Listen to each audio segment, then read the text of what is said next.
Kat and Jess Talk the Best, where we're going to be talking about IMDb's top 250 movies from April 12th, 2018. My name is Kat. And I'm Jess. And today we are talking about the fourth movie in our superhero event, which is Avengers Endgame. It's an action-adventure drama film from 2019. And this has an 8.5 on... 673,072 votes. And it is currently sitting at number 66 on IMDb's top 250 movies list. She's laughing because when I did my notes, Avengers was at number 65 and Spider-Man was at number 66, but now they've flopped. Yeah, switched positions. And they're back to back in our superhero event, which this is very funny to me. Yeah, so that's why she's laughing, if you were curious. So, the spoiler-free synopsis. Adrift in space with no food or water, Tony Stark sends a message to Pepper Potts as his oxygen supply starts to dwindle. Meanwhile, the remaining Avengers, Thor, Black Widow, Captain America, Bruce Banner, must figure out a way to bring back their vanquished allies for an epic showdown with Thanos, the evil demigod who decimated the planet and the universe. Yeah, that works. That's like the first 45 minutes of the movie. That just very shortened. That's very short to the point, but yeah. So this is directed by Anthony Russo and Joe Russo. They're brothers. They directed Infinity War, Captain America: Civil War. I thought this was funny. You, Me, and Dupree. I had to throw in a non-Marvel movie in there because it was funny. Yeah. This stars so many actors. I mean, I just picked 3 of them: Robert Downey Jr., Chris Evans, and Mark Ruffalo. Yeah. Then there's a bunch more. And of course, we've had pretty much all of them before because of our Infinity War coverage last year with our superhero event. And then the only one that's been on the list is Mark Ruffalo. He was in Spotlight. Yes. So, the ratings. 39.2% of users rated this, or on IMDb, that have seen this, rated this out of 10. And then, like I did with the Spider-Man one, I figured out how many rated it at an 8, 9, or 10. And it was 78.2% of users rated this at an 8, 9, or 10. And to me, 8, 9, or 10, I was like, you really, really enjoyed this movie. So I think it's crazy that not even 25% didn't thoroughly enjoy this movie. It's crazy. Metacritic, it has a 78.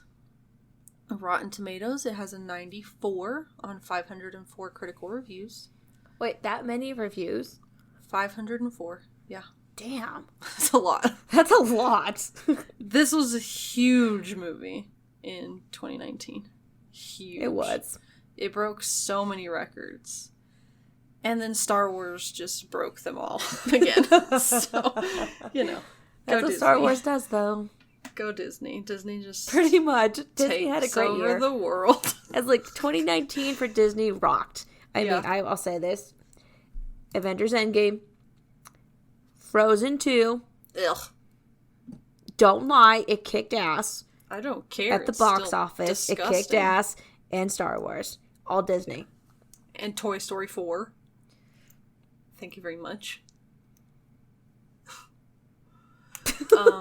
You had to throw that in. You're like, she meant because you had to say Frozen, so I had to say Toy Story 4. Thank you very much. I had to say Frozen 2 because they made over $1 billion at the box office. I don't care. Still a terrible movie. You're so bitter. I am. I hate that movie. Never seen it. Never will. So 2 of the fresh. M.V. Moorhead I'm not naive enough to suppose that anything I can say here is likely to change anyone's plans about going or not going, so I'll simply say that I enjoyed this silly but thrilling superhero free-for-all.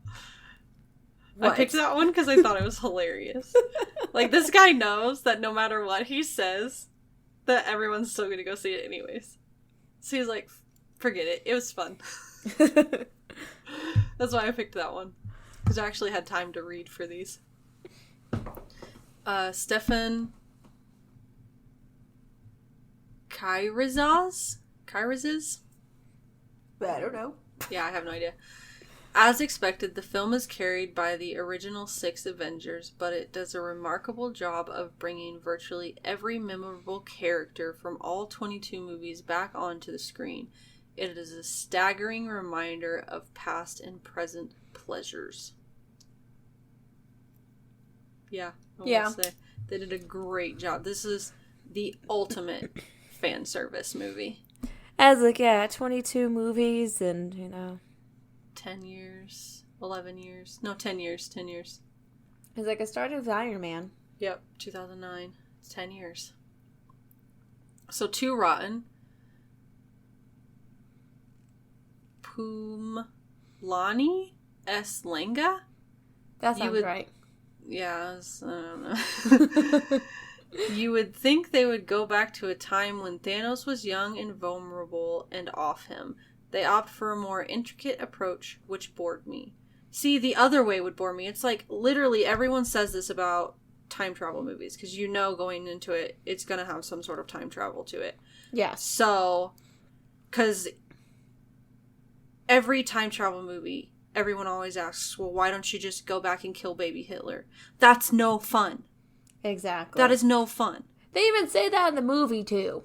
Yeah. Like, where is the strategy? Where is the fun? Like, how is it boring that they go into this intricate plan instead of just going and killing baby Thanos? It's like, that's not how that works. Like, the movie would be over in 20 minutes and it'd be boring. That's what Bruce says in the movie, too. That's not how it works. Yeah. This guy does not like Marvel movies. That has to be what it is. And he's like, let me come up with the simplest excuse as to why I don't like it. Daniel Barnes. Avengers Infinity War at least had the good taste to abstain from Jeremy Renner.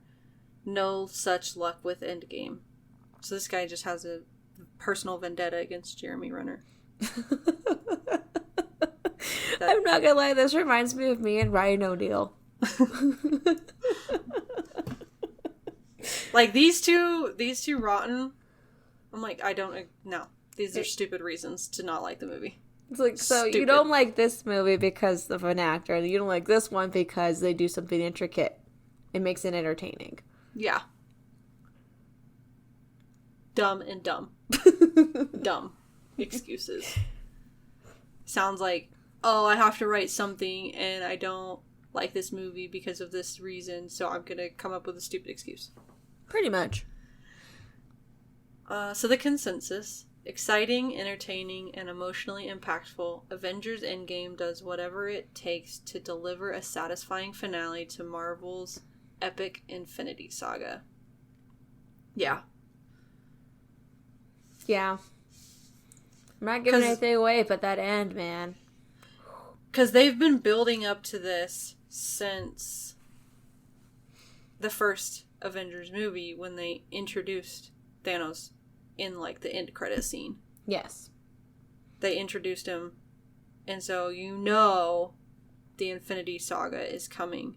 And I feel like, I've never read the Infinity Saga comics, but I feel like this was a great end. Like, this consensus says a satisfying finale for it. So I agree with that. So the money for this, the budget was $356 million.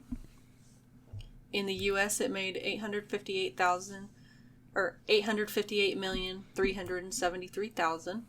Internationally, it made $1,939,000,000 $1,427,564 votes. Not votes, sorry. Dollars. I'm tired. I'm getting so tired. So worldwide, it made $2,797,800,564, which is crazy. It was close to pushing $3 billion worldwide. Yeah. Which at the time was a record. Like, it killed it, and then Star Wars killed it. So I was like, well, they're both ends of things. They're both ends of sagas, so I can see why. Yeah. So the opening weekend, it made $357,115,007. I'm like, who got a ticket for $7? Like, I want a ticket for $7. Right? But then I'm like, oh, it was probably someone that went, like, at 10 o'clock on Saturday morning. The early bird showing, yep. Yeah. And its top lifetime gross is number 2. Oh, shit. Beat out by Star Wars. Yeah. It's like, yeah. And that's the unadjusted one, because the adjusted one, I think it's like 14 or something. Wow, the adjusted that's still. Yeah. Still pretty friggin' high. I'm like, I think that's, was that probably the highest one we've seen? Yeah, so far that's the highest one we've seen. So. Crazy. Yeah. So, the awards. This was nominated for 1 Oscar. It had 48 wins and 100 other nominations. So, because I don't want to list that many. I'm like, nope. We're just going to talk about the BAFTAs and the Oscars. So the one that it was nominated for was Best Achievement in Visual Effects for the Oscars. And then it was also nominated for the special effects in the BAFTAs. And I know for the Oscars, it was beat out by 1917. Yes. And I understand, yes, the visual effects in that one, they were a lot of practical effects. And I'm really glad that practical effects won out. But I feel like this one really deserved it. I really wanted this one to win for special effects. But that's okay. So yeah. It had a ton of other awards for special effects, and Robert Downey Jr. won some acting awards for this movie. Oh, good. I hope he would. Yeah, he didn't win, like, the big ones, because, superhero movies hardly ever win the big ones, but he did win some other awards, like some of the other minor ones, for his acting in this movie. Good. Which is well-deserved. Completely. I was like, yeah, I don't know what it is with the academies.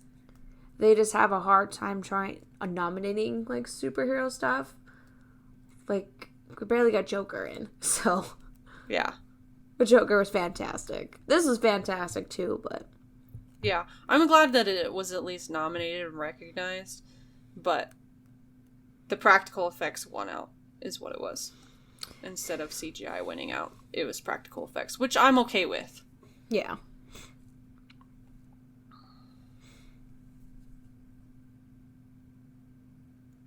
So, initial thoughts. I remember when I saw this. I'm trying to remember. I did not go opening weekend. I went like the 2 days afterwards. I went on a discount day. I was the only girl that I went with, my group of guys, because I went with Logan and his friends. And they're all, comic book people, so I was like, okay, I'm the least intelligent here. That's fine. So I went with them, and I was just blown away. I was like, because I loved Infinity War, and I was like, okay, how is this going to top it? And it did. For me, it did. I was just like, where are they going to go with the story after Infinity War? And I was like, there's got to be some time travel in there. Gotta be. And I'm just like, I liked how they did everything. It really did. And it does focus on the original Avengers. And I like how that worked out. It really did. I've always loved Iron Man. And this movie, I was like, oh, there's so much with him. I loved it. Can't say anything else about Iron Man in this movie. I just love him. Robert Downey Jr. is the best. He's amazing. And, like, after I finished watching it, I was just like, oh. I just didn't know how to react after that. Yeah. Because I was just blown away. So, I love this movie. I picked it. Last year after I watched it. I was like, Kat, this is one of my movies for the superhero event. And I figured it would be. That's why I hadn't picked mine yet. Because I was like, I'm pretty sure she's going to pick it. So I didn't pick mine yet. But I knew it would be. Like, after, I was like, Kat, this is one of mine. She's like, okay, good. That opens it up for me then. Yeah. Because you were going to pick it too. But, it's harder for me to find movies. Yeah, so. If you weren't going to pick it, then I was going to pick it. Exactly. So it was going to happen. Yeah. But yeah, I love this movie. Yeah. I saw this opening night.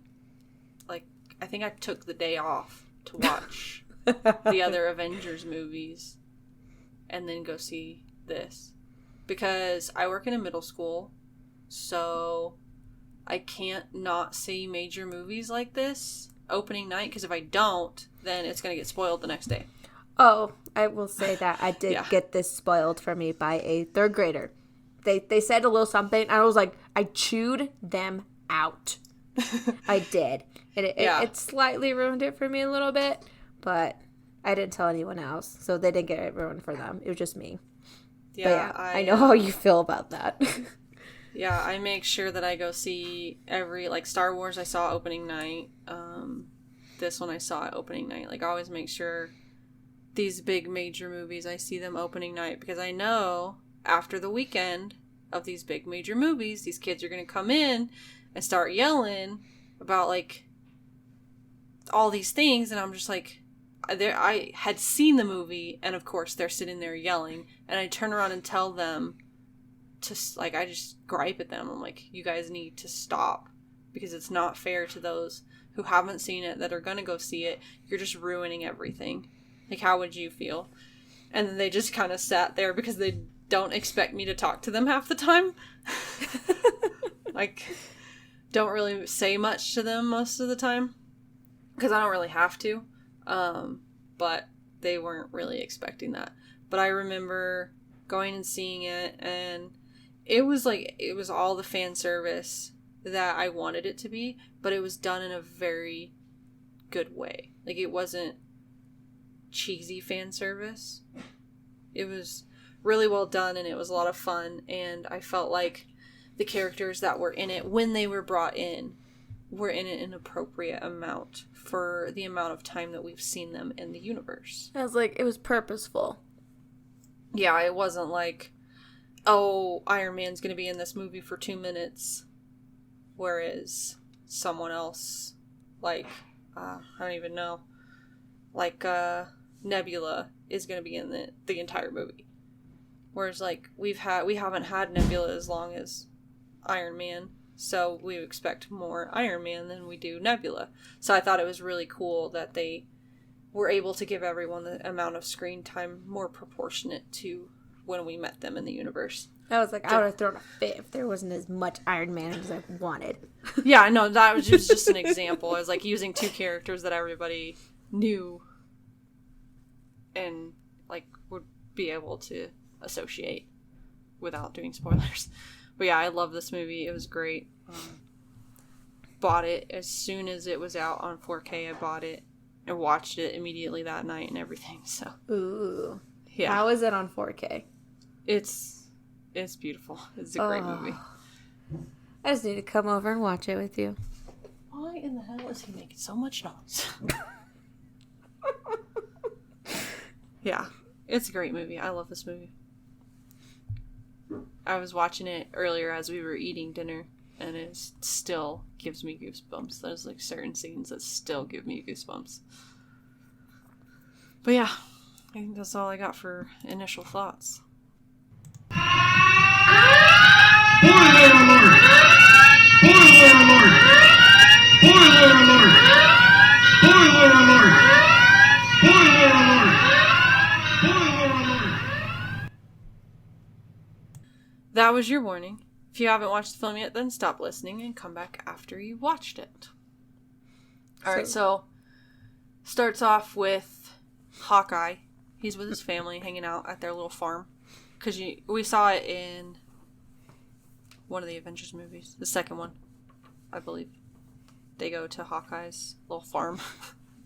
And I'm just like, Hawkeye has a farm? I remember that. I was like, what? Yeah, he likes to relax. Yeah, but he's teaching his daughter archery, which I thought was really cool because before I had went and saw this, one of my friends had told me that Hawkeye's daughter, eventually when Hawkeye retires, she becomes Hawkeye. So I thought it was really cool that they like had that little thing there. Like, that's a straight fan service to a comic book reader. But he's like teaching her and everything while his boys are over with his wife preparing lunch and everything. And then we see the aftermath of the snap. His family has disintegrated. It's like they're all gone. And he's Yeah. like, what the hell? He's like looking for them. Because you see that in Infinity War it shows it too. Like, they disappear, but they like disintegrate into like the these dust flaked away. Yeah. And it's like, oh shit. Yeah. Like, great way to start a movie. It's Yeah. showing what happened with him. Because he wasn't in Infinity War. So yeah. So we find out I was going into it. I was going into the movie. I had a guess that was going to happen, that his whole entire family was going to be gone, is what I figured. And then I just wasn't expecting them to open the movie with it. it's like, oh, right. It's like cold open. That really was. Because I wasn't expecting it to be, oh, there goes Hawkeye's family. I was expecting that to happen at some point in the movie, them show how Hawkeye gets involved with the fight with Thanos. But I wasn't expecting it to be the first part of the movie. Like, surprise, you're starting with sadness. Yeah, they open with Hawkeye, and I was like, no, Yes. they're not starting with this. That's what I told myself. It's like, they are. But yeah, so Then it shows the credits of, just like flashes like the different Avengers, how the movie usually starts, the Marvel thing. yeah. And it goes to Tony and Nebula. They're up on the... Stranded in space in Yeah. the ship because they were the only two survivors from Titan. So Yes. They were on Titan with the other Guardians, except for Gamora, of course. But the other Guardians and Spider-Man were on Titan with Nebula and Tony Stark. And so now they're just kind of drifting around space. And I think it's so funny that Tony is trying to teach Nebula how to play finger football. I was like, I love the paper football thing. It cracked me up. Yeah. I'm like, Yeah. it's some way to pass time. And she's like trying to catch the little paper football. And he's like, you don't have to do that. He's like, no, it's fine. And he records this message after they're done playing. He records this message on his Iron Man helmet for Pepper. Yeah. So he's like telling her he's sorry and that. They've been in space for 22 days. So this is Yeah. really, it took 22 days. So it's been that long since the snap happened. Yeah. And so they're running out of food and oxygen, which Nebula's pretty much computer, so she doesn't really need any of that. But Tony does, so he knows he's about to die. And you see how thin he is. Yeah. He's really thin. He's like, there's not much food, like, at all. Yeah. He's pretty much dying. And yeah, so he gets done recording his message and he like lays down to sleep, and then like this bright light comes and we see Captain Marvel shows up and she has found the ship. So my guess is it took her a couple of weeks to find their ship. Yes. Because my guess is that someone knew. Oh yeah, because Rocket is with Cap and all that. So Yes. Rocket knew where they were headed. So he's like, go in this general vicinity and you will probably find them. So that's how she knew to find them. Yeah, because Rocket was with Thor.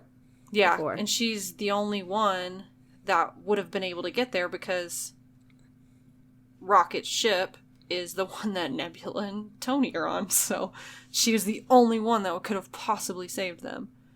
Yes. And I felt like that was a good way to do that. Like, to have her kind of be introduced. Like, she had her movie and everything, but this is, like, how she's introduced, kind of. How she gets into the movies with the other Avengers. And Yeah. she brings them down. Yeah. Which was nice of her. Yeah, she brings him back. Black Widow, Hulk. Well, he's not Hulk at that point. He's just Bruce. Cap, Rocket, Thor, Rhodey, and Pepper are all there to greet him. And he's like walking off the little spaceship thing, and he like falls into Pepper's arms and everything. So it's like a little touching moment that they're, because he didn't know if all she back got wiped together. out or not too. Yeah, nobody knew anything. Like, Tony and Nebula only knew that Tony and Nebula were alive. Yes, they didn't know anything else. Yeah. So that message that he had recorded, he was just hoping Pepper was alive. So he was happy to see everybody that was there. And then they tell them what happened. Like, Yeah. Thanos wiped out pretty much 50% of the population. And you see the faces that were wiped out. Yeah. And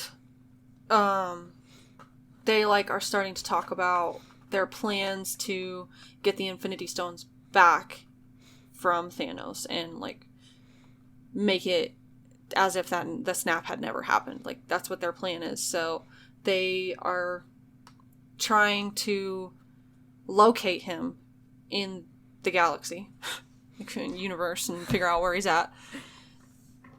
And they do. So I was like, Nebula helps a little bit with that. Yeah, She's like, he'd be Nebula. at the garden. It's like, well, that's Yeah. specific. yeah, because he always would talk about what he would do after he got done with his plan. And she said that he would always talk about going to the garden. And so they locate that. And so they go take him on. And they find him, like, they're all headed out to space and everything. And Rocket's like, how many of you have been in space before? It's like, how many of you know I've been in space? Yeah. Okay, hang on. And Tony doesn't go on this mission because he's, like, skin and bones at this point. So he needs to recover. And he was just irritated at that point. Yeah, because he was just like, I was up there all by my, like, with everything. I was left up there, and he was just done. Yeah, he didn't want anything to do with it. He was done with the Avengers. He wanted to quit. And he did. Like, he recovered, and he stayed back behind while they all went in to deal with Thanos. So, I love Thanos. He's just, like, chilling, like, in his own little hut. yeah. He's got his armor all, like, propped up like a scarecrow. He's picking from his garden. He's just chilling. But you see that the effects of he used the gauntlet twice. Yeah. Not just on Earth. He used it on Earth and then the other planet he was on. Yeah. Because, so, they get there, and Captain Marvel goes down first. And because she's able to, like, with her powers that she got from her Infinity Stone, she's able to sense a lot of things in space. Like, that's how she's able to fly around in space. Because she was made from, like, she got her powers from the Space Stone. So that's why her powers are space-based. So she goes down there first, and then the rest of them come in, and they, like, got them all trapped and everything tied down. And that's when he, like, says, I used the stones to destroy the stones because I didn't want anybody using them for anything else. I'm like, well, that's not fair. I know. And Thor thinks the same thing, so he cuts Thanos' head off. With Stormbreaker. Yeah. I'm like, what? And he's like, I should have done that in Wakanda. And just like walks away. I'm like, okay. Yeah. He's like, I went for the head. I'm like, yeah, you did. Yeah, went for the head this time. That's good. Yeah. And then it says 5 years later. And the rat that saved the world. Pretty much. We gotta thank this little rat. Yeah. I mean, if the rat had not been crawling around in Scott Lang's van, he never would have came out. Yeah, it like somehow manages to hit the receiver controller thing just right to let Scott out of the quantum realm. And so he goes to look for his daughter. Because he's like, what the hell happened? Yeah. He's like walking around and he sees the memorial thing. Because when the snap occurred, he was in the quantum realm. And the quantum realm is just like, nothing can affect you in there. So we have no idea if he would have been snapped or not. There's a possibility he could have been if he was not in the quantum realm. But because he was in there, nothing happened to him. Yeah, and he finds out because he couldn't get out because the Hope, which was Wasp, and Hank were supposed to get him out, but they were the part of the snap also. Yeah, they got snapped. Which we saw at the end of Ant-Man and the Wasp. That was the end credit scene there. Yeah. But so he goes looking for the Avengers. Scott does. After he finds his daughter. He's figures like... out that... Because his daughter thought that he got snapped. It says on one of the memorials, Scott Lang. And he's like, what? He's like, I wasn't snapped, I swear. And he goes and finds his daughter, Cassie, and she's a teenager now. Yeah. And he's like, oh, thank God. Yeah. And so then we jump to Cap, and he's running support groups to help people who lost loved ones to the snap and everything. And Natasha is trying to do what she can to keep the Avengers that are still on Earth together while Captain Marvel and Rocket are like out in space helping other planets and stuff, because there's so many, like, it's not just Earth that it happened to, it's like every planet. And Carol Danvers says that because Rocket's like making fun of her, because that's how Rocket deals with stress. He's like, just make fun of people. It's just how he is though too. Yeah.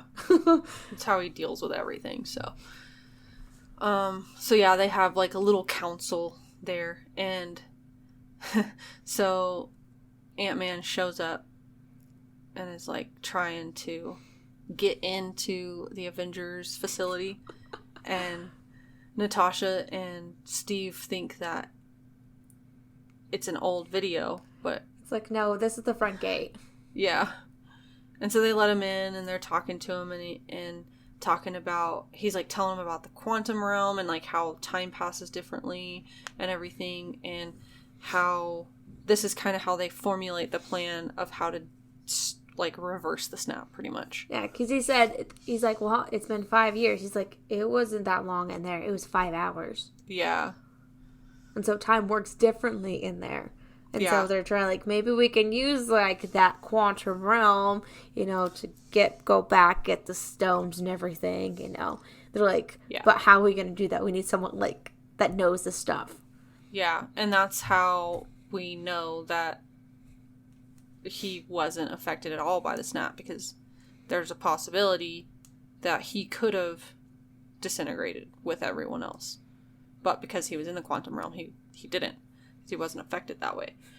So the three of them, Natasha, Steve, and Scott, all go to Tony and are asking for help. But first we see that Tony and Pepper have had a baby. Her name's Morgan. Yep. She's so freaking cute. Yeah, she is cute. I love her. She's so cute, just like playing in the backyard under this tent.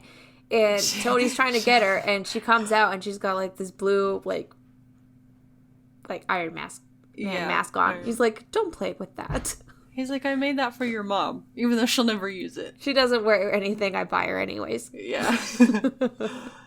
And that's when Natasha, Scott, and Steve show up and like try to explain the quantum realm and how they need to time travel. Oh my god! What are you doing? I have no idea what he's doing. He's being so loud. God. It's like 10 o'clock at night and he's banging shit around. But, so, they're, like, explaining how they can go back in time and steal the Infinity Stones to bring everybody back and stop Thanos. And Tony's like, he's like, there's, like, a 1 in, like, billion chance. He's like, you're lucky you were able to, like, get out of there. Yeah. He's like, I want to do this. He's like, I got my second chance, and I'm not going to waste it. I'm trying to be safe and everything. Yeah. So he initially like turns him away, but then he just keeps thinking about it because that's how Tony's mind works. He is constantly thinking of, and so he's like, maybe this could work. And so he's ends up working on it and finds a way that's gonna work. Yeah. While he's doing that, they go and talk to the other smart guy, which is of course Bruce Banner. Yeah. And he has figured out a way to combine himself with the Hulk. And so he's just like the Hulk, but like mind of Bruce. Yeah. So he's like Hulk's body, Bruce's mind. He's like one person. And he's like, it's not really my, expertise, but we can try it. Yeah. And so they get Bruce on board. And then Rhodey is like, he talks to Natasha about this assassin that uses the same methods as Hawkeye. So she goes to Japan to locate him. And Hawkeye, just completely devastated by the fact that his family is gone, has gone rogue. And he is calling himself Ronin and just like massacring gangs and stuff. Like, yes, okay, he's killing bad people, but he's still killing them, and he's supposed to be a hero. So she goes and talks to him and stops him and convinces him to rejoin them so they can fix it all. So. Yeah, that's a little further, but yeah, that's in there. 'Cause it's, so Tony does figure everything out and everything. And he's telling Pepper about it too. They figured it out. And so Bruce and Scott are because Scott still has like the quantum realm in the back of the van. Yeah. So and they're testing it. And he they sends him back, and he comes back like as like a kid, and then he comes as a baby, a kid. And like then he's himself. And he's like, oh my god, that's crazy. And Tony shows up because he's like, let me guess, he turned to a baby, right? Yeah. And he's like, I got this, don't worry. He's like, I'm willing to help, but my family comes first. And he's like, I don't want to lose that. Yeah. And because he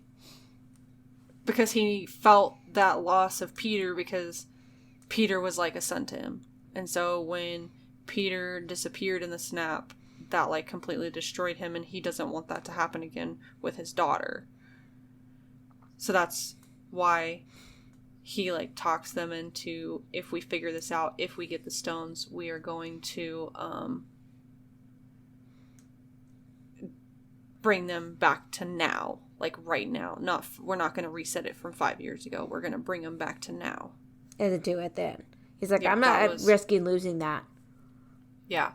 So they all agree and everything. And then people are coming. So we get Rocket's coming back. Yeah, Rocket Nebula's comes back. coming back.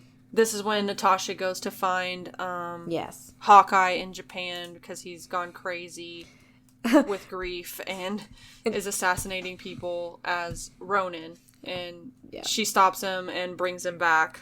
and Rocket and Bruce go and trying to go get Thor at New Asgard. Yeah. And Thor lost a lot. He's had a tough time. They talk to Valkyrie first, and Yeah. she says that the only time anybody ever really sees Thor is when he comes down for his shipments, and then she like motions to Beer, and they're like, oh.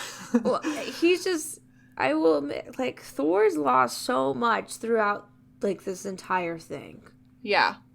He's suffered probably the most out of all the Avengers. Yeah.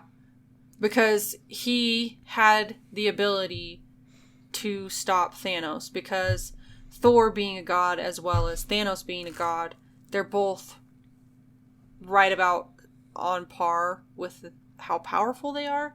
At least the way I understand it. As well as, like, Captain Marvel's on par with Thanos and Thor because she got her powers straight from a stone. As well as Scarlet Witch.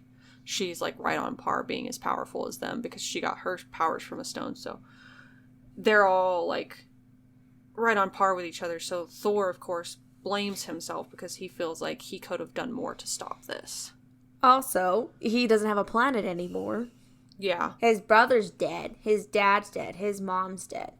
Yeah. So the guy's kind of, let's just say, he's depressed. And that's the way he's dealing with it, by drinking and getting fat. Yep. And letting his hair and beard grow out. Which I really loved this. Some people thought it was a problem and like thought it was for shits and giggles, pretty much. I'm like, no, it's a form of depression. It's like, no, he's had so much happen to him that he couldn't take it anymore, and so he just drink and ate and just playing video games and trying not to think about anything. Yep. And he does have 2 friends with him that we met in Thor Ragnarok. Yes. Korg and Meek.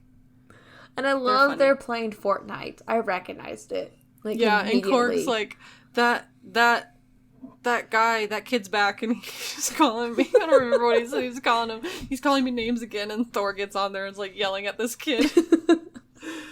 He's like, yeah, this is Thor, the god of thunder. I'm like, oh god. Yeah. But so finally Rocket and Hulk convince Thor to come back. And Rocket's like, there's beer on the ship. Yeah. It's like, yep, so they do convince him to come back. Yep. So they're all like, they're getting started in their testing and everything, like figuring out how the quantum thing works. Because now that they have Tony and Bruce to figure it out, it's like 2 brilliant minds working on this. Yeah, they can get it tested and everything. So their first test person is Hawkeye. They send him back. Well, Scott was gonna do it because he's an idiot. He's like, I can't do this. And yeah, he's an Hawkeye's idiot. like, I'm just gonna do it. Yeah. So they send Hawkeye back, and it's kind of painful for him because he gets to see that his family is still alive in the time that he went back to. Like, it's before the snap. And so he's like calling for them, like calling for his daughter, and right before he sees her, he gets pulled back to the future again. And so now they are working on a plan of when and where to get the stones. And they figure out that in 2012 in New York, the Time Stone, Mind Stone, and Space Stone were all there. 3 stones in one place. So they're like, okay, well, we're all going to go back to that, like, Bruce and Steve and Scott and Tony all go back to 2012 to get those 3 stones. While Natasha and Hawkeye are going to go get the Soul Stone. And then Rocket is going to go with Thor to get the Reality Stone. At Asgard. Yep. And Rhodey and Nebula are with Natasha and Clint, but yep. So they go back to the same time. What the hell the planet's called? I don't remember what the planet is, but it's the planet that It's the Star-Lord is on at the beginning of Guardians. Galaxy. Yeah, thank you. I was like, Mirage or So- something? I can't think of it. It starts with an M, Something like that, yeah. So first we'll talk about the New York one. Yeah, let's just just- chunk this out, because Yeah. there's all kinds of stuff going on. Yeah. So, we'll talk about, I guess...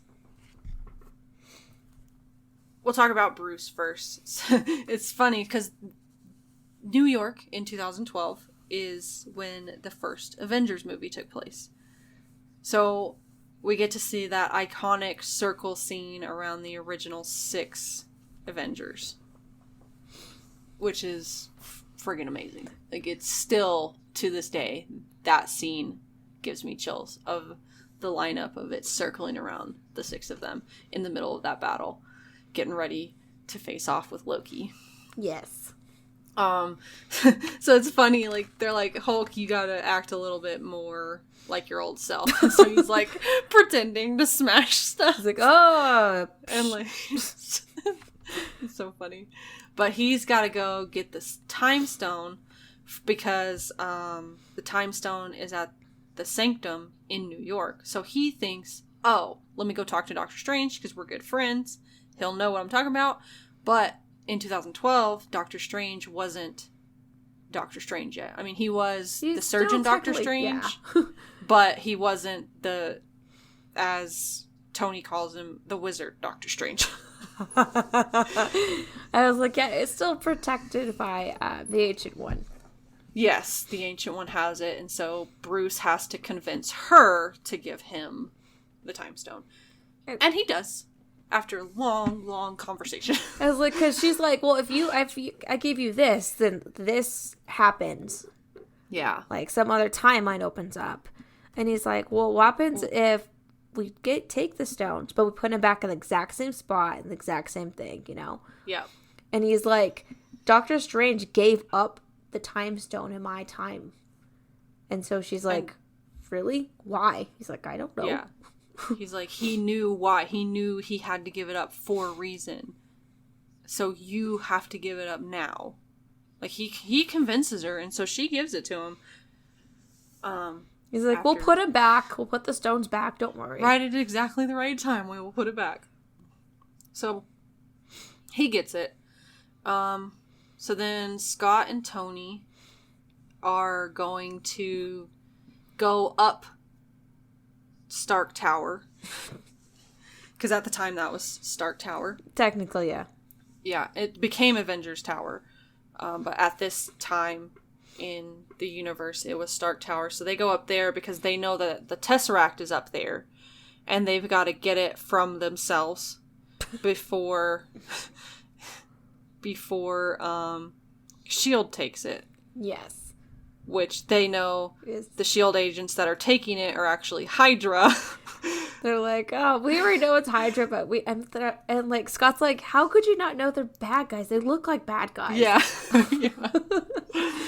He's like, and that's America's ass. I remember that. I love that. It's like that's who did nothing for you, Steve. Yeah. He's like, and Lane's like, that's America's ass right there. Like, oh god. Yeah.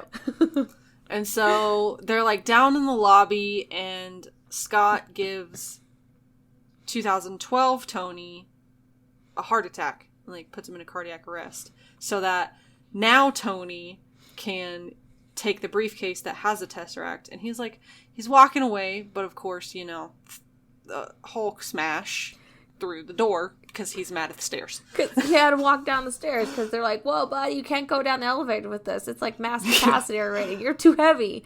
He's like, Yeah. oh, I hate the stairs. Yep. And so it knocks the Tesseract out of the briefcase, and Loki takes it and disappears. Yep. So,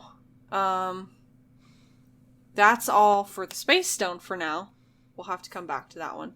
So, Steve is trying to get the Mind Stone, which Hydra has at the moment, because the Mind Stone was in Loki's scepter. Which, once they caught Loki, they gave to the undercover the SHIELD undercover people that were actually Hydra people. Yeah. It's like they were posing as SHIELD, but they were actually Hydra. So he's got to go get the scepter from them. And so he does, because he like convinces them that he already knows that they're Hydra and he's like on their side. And so he's got the scepter and he's like running away and he runs into himself. Literally. And his past self's like, I found Loki. And he's like, I'm not Yep. Loki. Yep. And so they have a little fight and everything, which is super cool. I was like, he fights himself. Yeah. Literally. Mm-hmm. So they all meet back up. Steve and Tony and Scott and Bruce all meet back up. And Bruce and Scott go home because Scott is upset that they lost the stone, and Steve and Tony know when they can get the space stone. Like, they know a time and where the space stone's going to be. And they also can get 19... more Pym particles. Yep. Because they need more, because they only had enough for a trip there and a trip back. But they're like, well, we know how to get both the stone and more particles. It's like, so we're just going to use it to go back some more.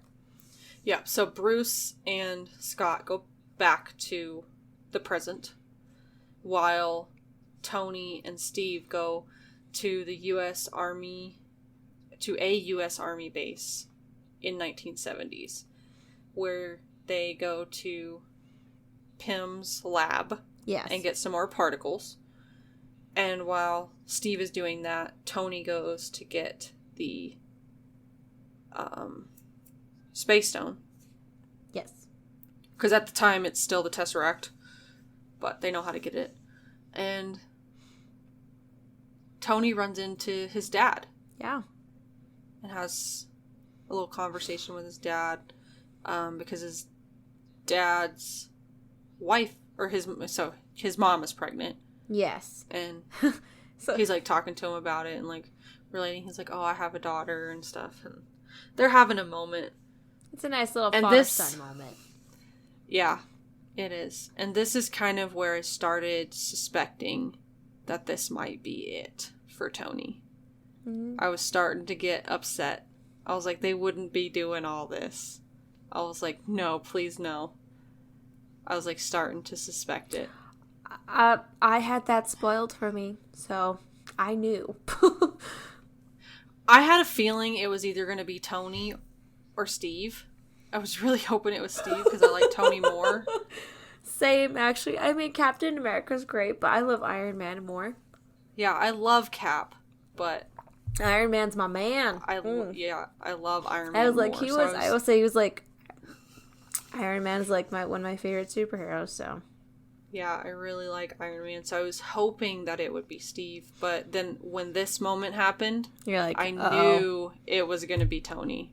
You're like, And I was starting to get upset. oh, I already knew. So I was like, bracing myself for later.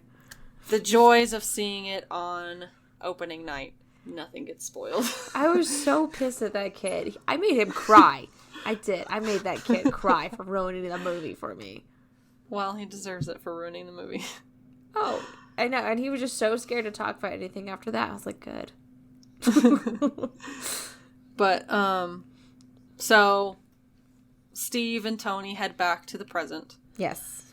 And then we jump to, we're going to talk about Rocket and Thor getting the Reality Stone. Because Thor knows when when and where to get the Reality Stone from. Because it was in the timeline of Thor the Dark World, I believe. Because the Reality Stone was like in, what's her butt? Natalie Portman? Jane Whoever Foster. her character was. Yeah. I didn't pay attention to the first Thor movie. And I never watched the second one because I didn't really care about Thor. Ragnarok is the only Thor movie that I've actually watched multiple times and paid attention to. That shit's hilarious, though. But it's also Yeah, a good director. Yeah. I was like, I really liked the first Thor movie, and I liked the second one, and I liked Ragnarok. I watched it. I liked it. I watched it, but I did not watch The Dark World, so. I did. Well, I'm a Natalie Portman fan, so I was already in because she was in it. So I'm like, yeah, she was Jane Foster, and she'll be back too. Yeah, because she's gonna be Lady Thor. Yes, which is pretty cool. So I'm like, well, now I have to go watch Thor 1 and 2 again, so I actually know what's going on. Exactly.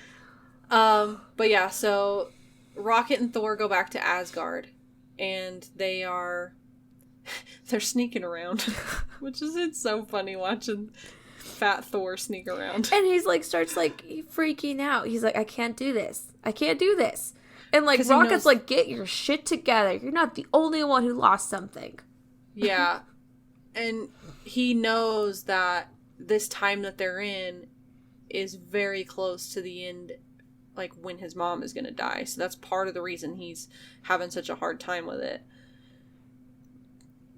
And so, Rocket goes off and goes to get the reality stone while Thor is talking to his mom. It's like, well, Thor technically runs away from Rocket, and Rocket's like, well, great, I'll just go do this myself. Yeah, and Thor does talk to his mother. Yeah. And she's like... And she convinces him that he's still worthy. She's like, there's nothing, it's okay. Yeah. She tells him, like, it's okay to be sad. Yeah, and she says she realizes that she's not around anymore based on how he's acting and stuff. So she realizes that she's died in his timeline. And so she's like talking to him, being his mom basically. And the Rocket shows up and he's like, we gotta go. He's like, I took it, let's go. He's like, hold up, I gotta try something, you know? Yeah. He like holds out his hand to see if it comes to him, and it does. His mom's like, it takes a minute sometimes, because Rocket's like, what are you doing? He's like, I'm still worthy. Yeah. Yep. He gets his hammer back.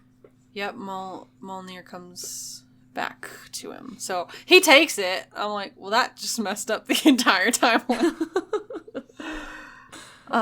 It's fine. So yeah, they head back to the present, and then let's go to Nebula and Rhodey. Yeah. They're after the Power Stone, which Star-Lord is after in the first Guardians movie. It's like the first scene you see. Yeah. So we get to see that dancing scene again. And Rhodey's like, are you serious? And Nebula's like, yeah, he's an idiot. He's an idiot. Oh, Morag. That's the planet they're on. I was close. Yeah. I was close. I knew it was an M. Yeah.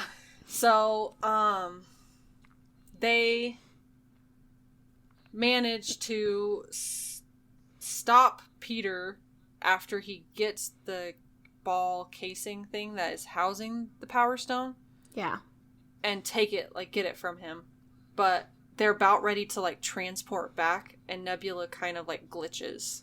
Like, she's having a weird memory thing. And that's because her and her past self are occupying the same time. And so it, like, messes up her computing.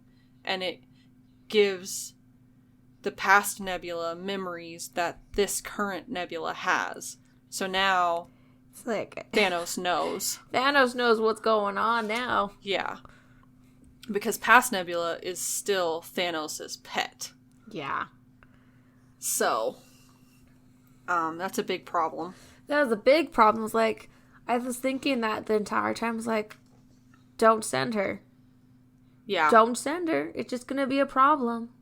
Yeah. If they had sent her, they should have sent her to a different time. I understand why they sent her to the time they did, because how is Rhodey supposed to know where he's supposed to go? But it still caused a lot of complications. But then also, if they didn't do that, then how, like, other than them fixing the snap, we don't get that big epic battle at the end. So I'm like, I'm glad that they did it, but I'm also like, you could have saved so much trouble. Kind of. And but yeah. So Thanos figures everything out. He's like, oh. Yeah, he goes and captures him and Ebony Maw go and capture the current Nebula. And, like, they take her PIM particles and, like, figure out how to work that, because they use that later to transport them to the present, which is a big problem. They send the past nebula. Yeah, that's right, because she uses the PIM particles and goes and, like, pretends to be the current nebula, and then she brings them in later. Yeah. And then this part. Yeah, the Soul Stone. I was like, no one told him. Yeah, nobody told him what you would have to do. I mean, nobody knew. Yeah. The only person that knew was Nebula, and Nebula's too devastated to do to say something. It's like, because when they were doing that meeting, and Natasha, like, volunteered to go do the Soul Stone, you saw it in her face. She knew she wanted to say something, but these people didn't know her well enough. She's like, so she didn't. She's like, okay. And this part was really hard. That was hard. And it was hard because I didn't see this coming. I didn't. Like, I knew that either Cap or Tony were gonna die. I did not know. I didn't know this part either.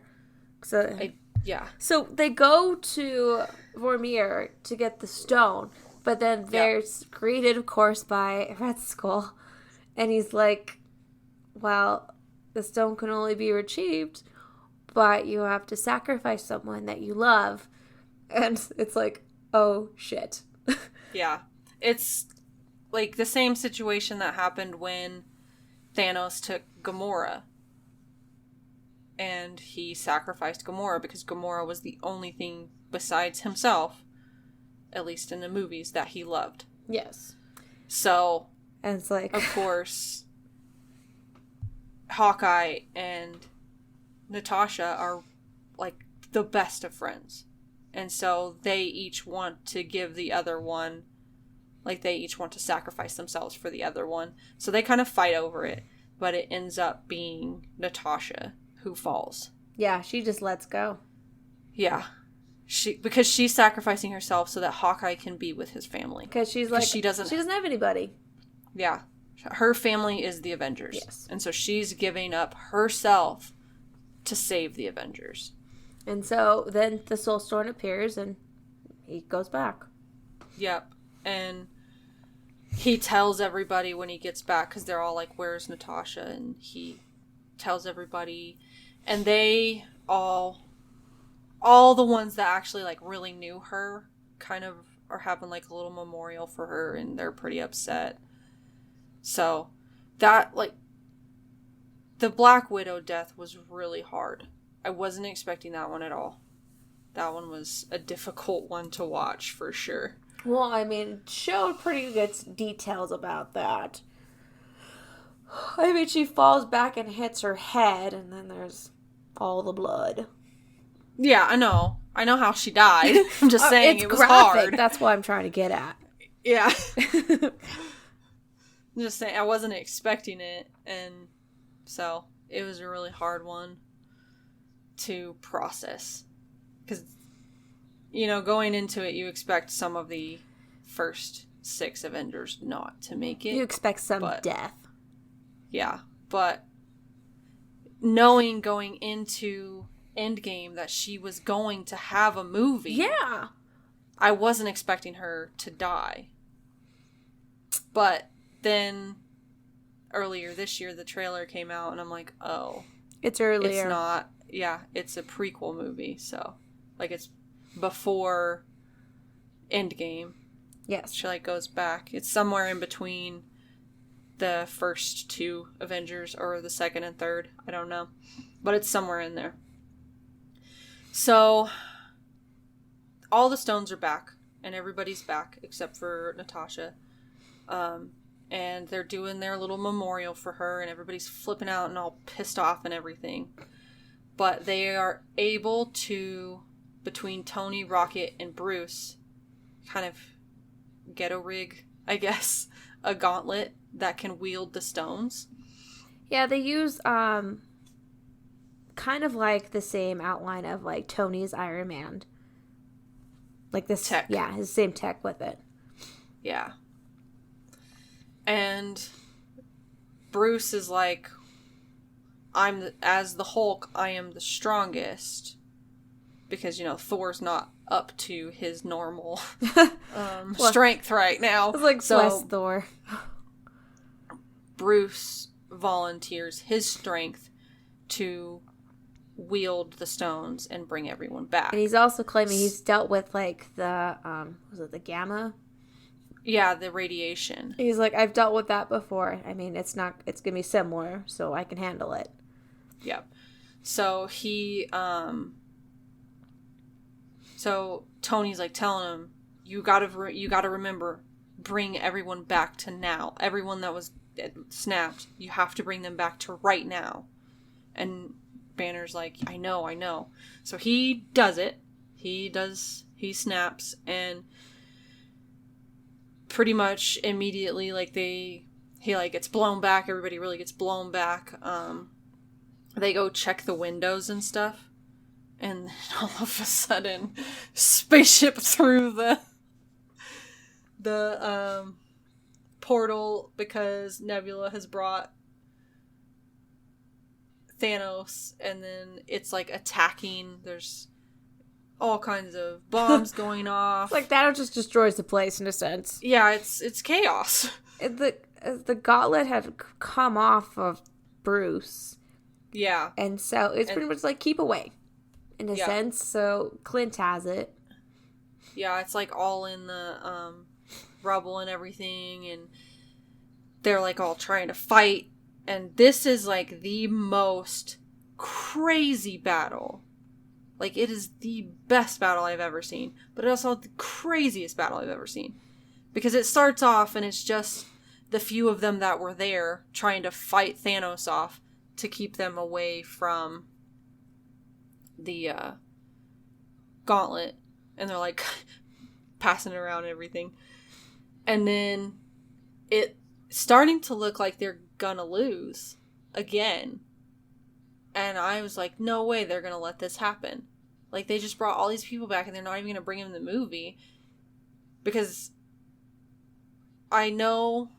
So this is how I knew it was getting close to the end of the movie. I know how long it takes me to need to go to the bathroom. So I was like, well, we got to be getting close, because I'm going to have to go to the bathroom in about 20-30 minutes. Like, I'm going to really have to go. And so I was like, there's no way that this is how they're going to end the movie. And it wasn't. No. We start getting the, what are those circles called? The wizard circles, because I don't know what else. I don't know. A bunch of them start forming, and all the ones that have been snapped just start walking out of them. Yeah, it's like, oh, this is crazy. Oh, one thing we missed right before the little circles. Thor is, of course, running around fighting with Stormbreaker and Mjolnir. So he's got his axe and his hammer he's running around fighting with. And he somehow drops the hammer. And he's fighting Thanos with just his axe. Stormbreaker. Yeah. And all of a sudden, the hammer comes and hits Thanos. And then we see it fly back. And we get that moment that we've been waiting for since Age of Ultron, where it moved a little. Where Cap gets to wield the hammer. It's like, because it moved just a little bit, and with Age of Ultron, it just moved just a little. And Thor's like, in that movie, he's like, I think he's worthy. Yeah. He's actually really excited that he's worthy. And then that's when all the little circles start opening up and everything. Yeah.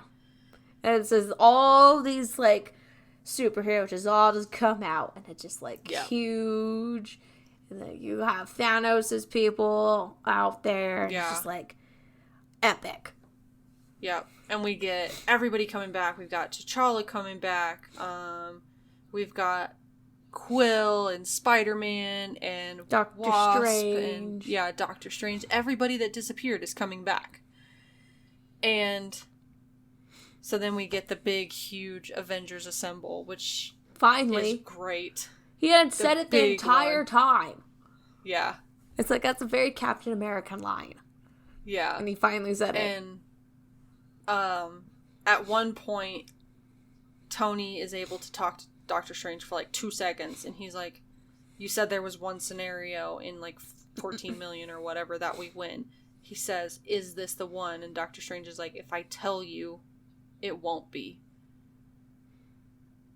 And so the battle keeps going on, and everybody's fighting over the gauntlet, trying to keep it away from Thanos. And we get a ton of different Avengers fighting with Thanos. And the one that I liked a lot was Wanda. Yeah. We finally really get to see Wanda's powers. She's very strong.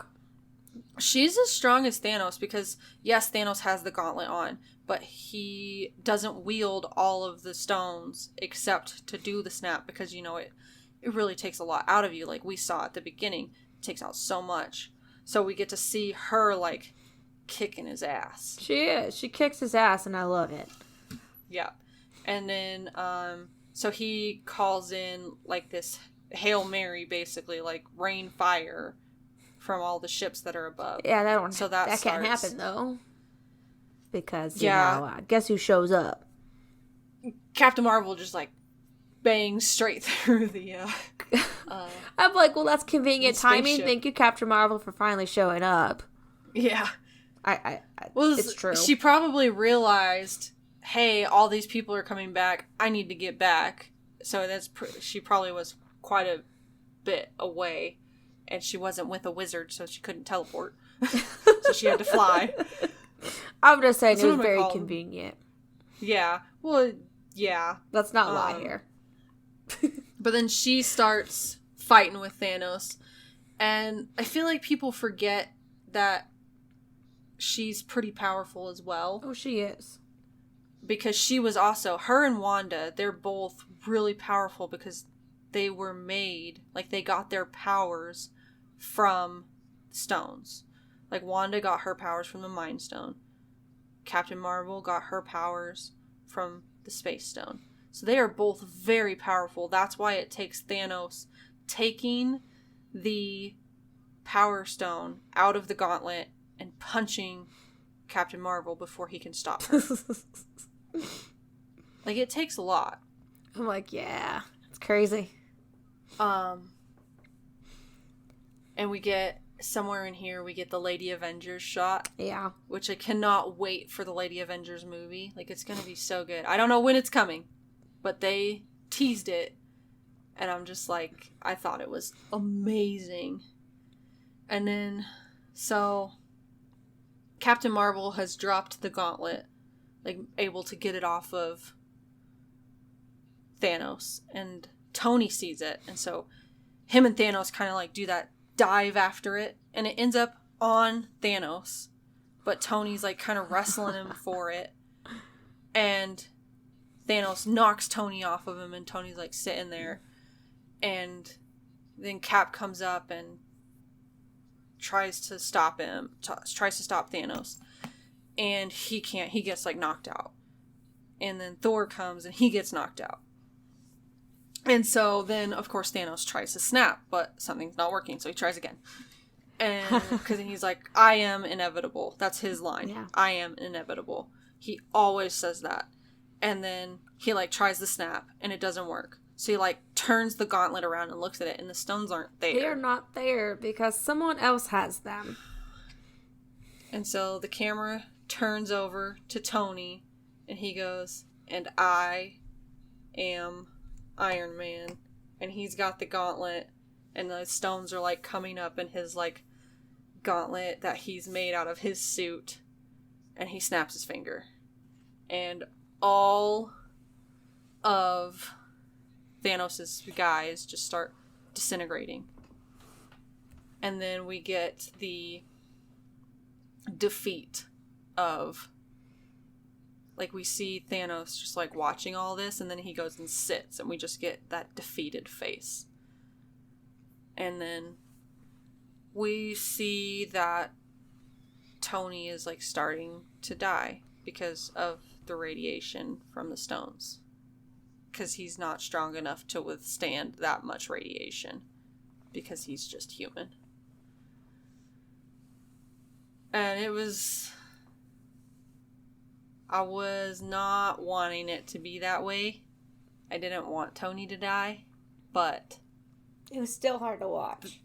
Yeah, the way he went out was excellent for Tony.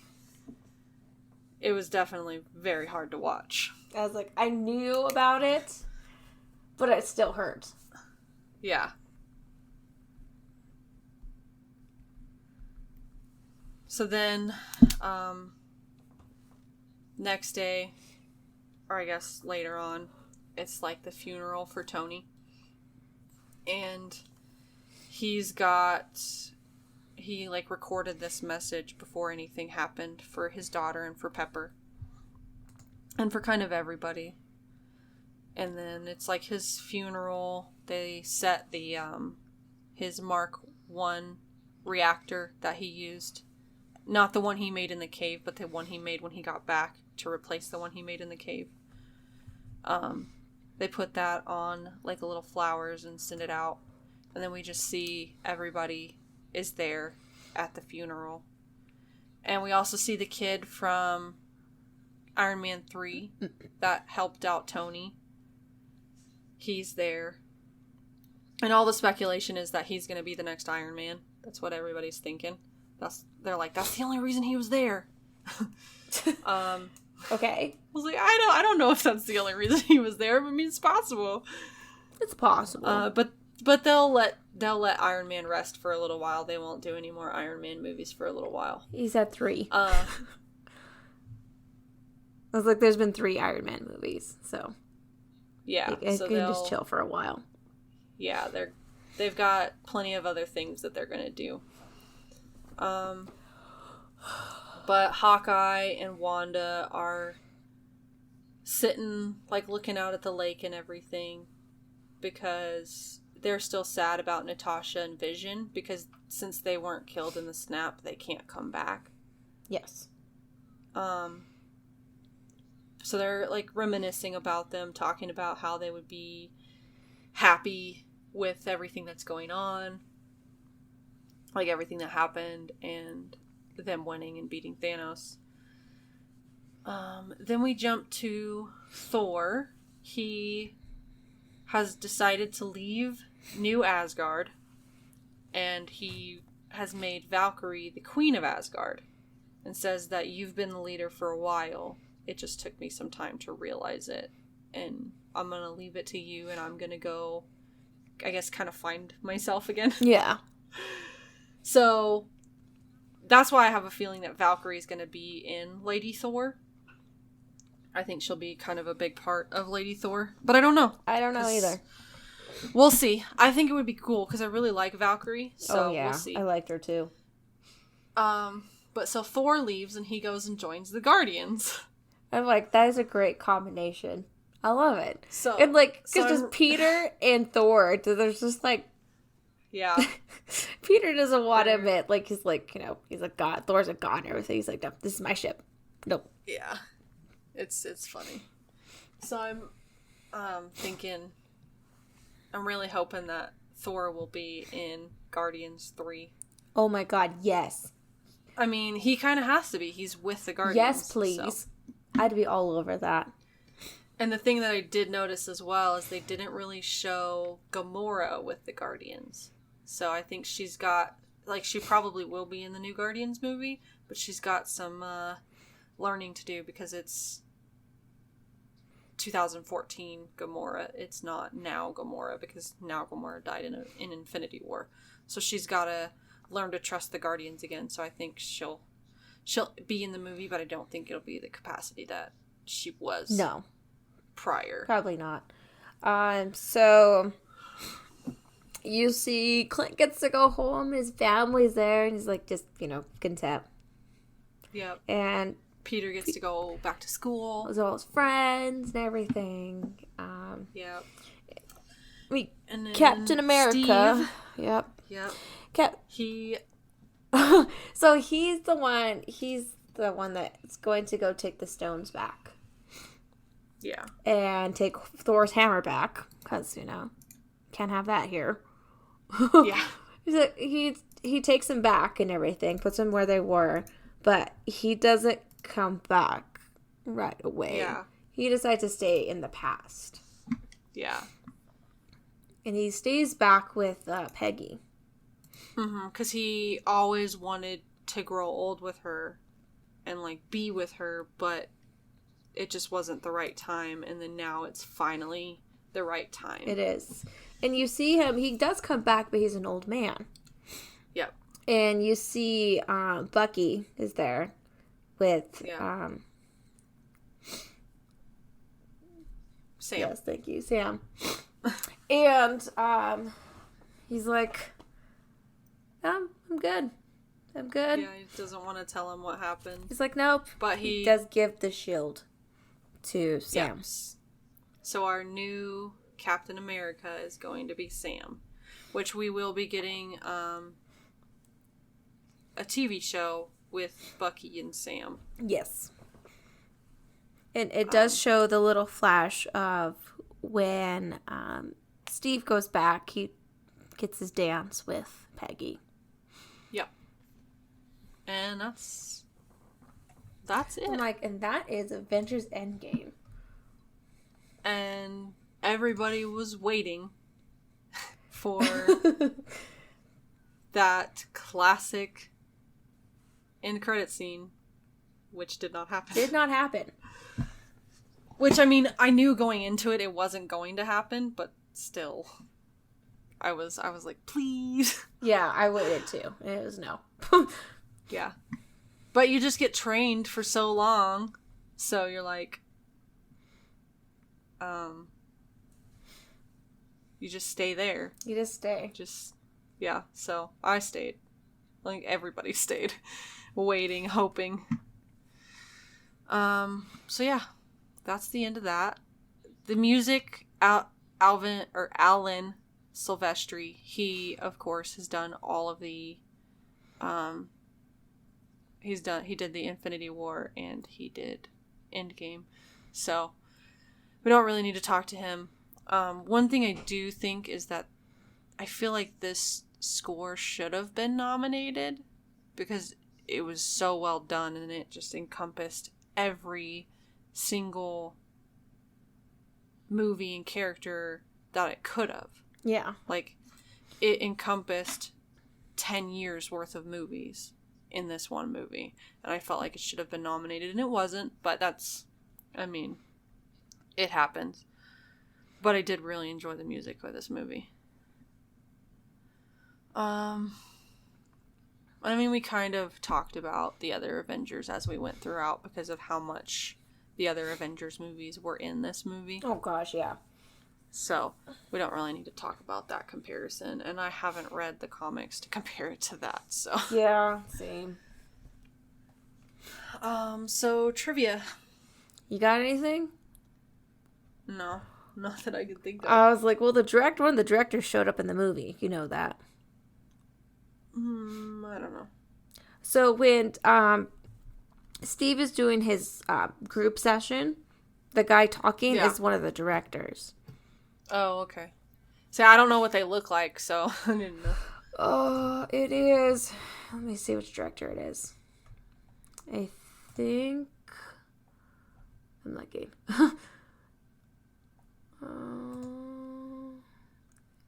Yeah, there's only a few directors that I actually know what they look like, so. It was Joe, I believe. Gotcha. Yeah. He was the one talking in the group session. Gotcha. Yeah. I'm like, director cameo. I was like, well, my brother told me that before I even watched the movie. He's like, hey, the director's in there, look for him. I'm like, okay. Thanks, Vince. Yeah.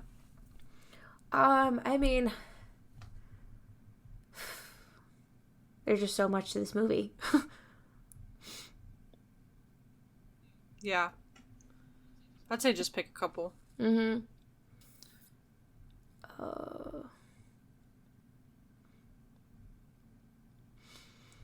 Oh, this is funny. So it's one of my lines too, so I won't say it. But, we just talked about Alan Silvestri, right?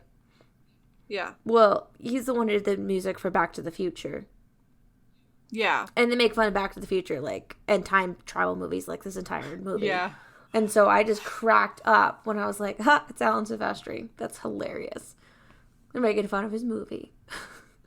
Yeah. I was like, because you'll hear the Back to the Future theme, you automatically think him. Yeah. Oh, the line, I love you 3000, Tony, one of his kids says it to him. That's where they got the idea from. I did know that one. Yeah. I did know that one. I was like, that one was very cute. Yeah. It's like, I'm like, where do you even get that from? It's such a random number. I do know, like, kind of where it came from with them, because they would say, like, I love you a lot, I love you a ton, and they just keep trying to one-up each other, and so it eventually became I love you 3000. Yeah. It's because they just kept trying to one-up each other. I was right. It is Joe. Oh, okay. This is an easy one. So, at the beginning of the movie, it says that they've been in space 22 days. Well, how many movies are there? This is the 22nd one. There you go. Or the 23rd. They did that on purpose, the days. Yeah. 22 days, 22 movies. Yeah, to build up to this. So yeah, this is the 23rd. There you go. It's like, there's just so much because it's such a long movie and it's encompassing, like, what was it, 10 years of movies? I'm like, if you want more, just look it up. Yeah, there's a ton of trivia about this movie. And we agreed literally after you saw the movie what the favorite line for this was going to be, like, before we even talked about it. Yes. So, I mean, we could go into all the lines. That's why I was just kind of saying some of the lines as we went. Just saying them because our line that we're picking from this is I am Iron Man. Mm-hmm. So. Like, that is the line. Yeah. That's what we agreed. We were like, it's going to be I am Iron Man. Yes, we both of us were like, that's the one. Yeah. So yeah, that's our favorite line for this one. Yes. So what is your rating? I'm giving this a 9. Okay. I am. It's just, encompassing over, 10 years of movies. Yeah, 10 years. Yeah. I loved it. And I said, I was like, after I watched it, I was like, I want this movie. Yeah. So I was like, yep, that's it. And it just fits with my 9s too. It does. It's like, and that end gets me every time. Yeah. For sure. I am giving it a 10. Like, that, as soon as I walked out of the movie theater watching it the first time, I went on IMDb and I put it as a 10. I was like, I don't see anything wrong with this. Like, it's okay if somebody does. That's, everybody has their own opinion. But for me, this sits with my 10s. Like, it's just that good. And it's the end of the Infinity Saga. And I don't think I would have wanted it any other way. So, that's what it is for me. I was like, yeah, just that ending. Yeah. That ending, it just gets me every time because I love Iron Man so much. Yeah. So. I love Tony, so. So our next event is our Disney one. And it will be released at the end of April on April 30th. So that will be a Thursday. So May 2nd, we will not have an episode because that's the Saturday after the 4 Disney ones will come out. So make sure you look for those April 30th. The 2 that I picked are Lilo and Stitch from 2002 and Oliver and Company from 1988. And I picked Mulan from 1998 and Hunchback of Notre Dame from 1996. And I'm glad that the live-action Mulan will come out before we have to record, if I remember correctly. Yeah, it comes out the first weekend of April, I believe. It comes out. Or the last weekend of March. Last weekend of March. They're like right there next to each other, so. So we'll be able to watch it and then record Mulan, which I'm like, yes, we can do a comparison of them. Yep. So make sure you check those out. Like I said, they'll be out at the end of April. We still are offering premium and Patreon. Links are in the show notes. You can find all the information about it on our website. If you could leave us ratings and reviews, that helps us out a ton. So please leave some ratings and reviews. Share the show with your friends. If you want to get in contact with us, email us. Facebook, Twitter, Instagram. We're on all of those. All the links to that are in the show notes. Our music is by Audiobinger. You can find him on Facebook, YouTube, and his website, audiobinger.net. So until next week with Rebecca, we'll be getting back to our normal schedule next Saturday, the 7th, with Rebecca. Thank you so much for listening, and we will catch you next time. Bye. Bye.